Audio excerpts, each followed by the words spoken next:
Appreciate all of you hanging out with us, and I have been fired up about the decision out there being made about not allowing kids to play and also the timing of it.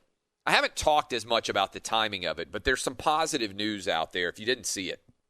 I'm obviously in favor of the Big Ten and Pac-12 playing. I wish they hadn't made the decision as rapidly as they did, but I support the SEC and the ACC and the Big 12 for trying to just buy as much time as they possibly can before they kick off, because every month we learn more about this virus and how to respond to it. For instance, in the state of Florida, they have had many more people test positive for the coronavirus than ever tested positive in New York or New Jersey, and they've got a fraction of the death rate.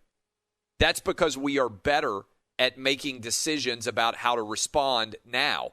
It appears the worst has passed in Florida, in Texas, in Arizona, in much of the South and much of the Southwest where there was an outbreak. And as a result of what we have learned, we've been better able to handle those outbreaks. And so as you look forward and think every single week, whether you believe it or not, because the media is so obsessed with sharing all the fear porn with you, we are getting better at being able to play with the coronavirus. And in particular, props to the NBA and Yale, because there are reports that soon there will be a mass-produced saliva test that will be very affordable and very cheap and very rapid to allow people to be tested for whether or not they are positive for the coronavirus and get a rapid result. And this has been one of the most important aspects in terms of allowing sports to proceed safely, is ease of testing and rapidity of testing. Because one of the challenges that we've got right now is you could theoretically test negative on Wednesday and test positive on Saturday. Just because you test negative on Wednesday doesn't mean you might not have it on Thursday. And it's an intrusive and time-consuming process to test for the coronavirus. If all you have to do is spit in a vial and they can immediately test it in a very low-cost manner, then we can be very confident about who has it and who does not have it, and that could allow all different sorts of sports to take place with a tiny overall cost associated with it. So what I would say to you out there as you are listening to me is, why in the world would the Big Ten and the Pac-12 not have pushed back their season? The Pac-12 had already done it to September 26th, and wait and see what the situation on the ground is likely to be in 2 or 3 weeks. Because things can change for the better in a hurry in 2 or 3 weeks.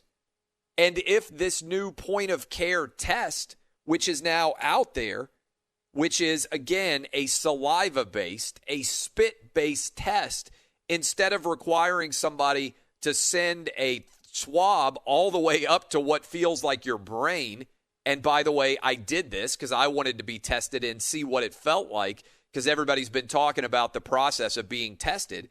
Well, I did it, and it doesn't feel great, I can tell you that much. But it would have been a lot easier if they had given me a tube, told me to spit in it, and be able to make a decision based on that. I don't understand why, if you have the opportunity to wait a bit longer, you wouldn't do that if you are the Pac-12 and certainly if you're the Big Ten. It's incredibly frustrating to me that they haven't made that decision. Just really, really frustrating. And I've already talked about it, but I'm probably going to continue to talk about it throughout the course of the show, and I'm certainly going to talk about it with Jason Whitlock. But how in the world does Kevin Warren's son get to play today, start practice for SEC schools? The commissioner of the Big Ten's son is going to be playing, but he won't allow Big Ten athletes themselves to make the same decision about whether or not to play as his own son did. It's the height of hypocrisy. Do as I say, not as I do. Again, I started off the program saying it, but it's a strange world when I'm the most reasonable man in America, and I'm also the biggest advocate for the Big Ten playing in America.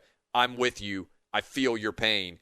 Big Ten fans, whether you're in Pennsylvania, Michigan, Ohio, or any other part of this country, Wisconsin, Minnesota. I know we got a lot of listeners all over the place. You guys should be playing this fall. There's no doubt.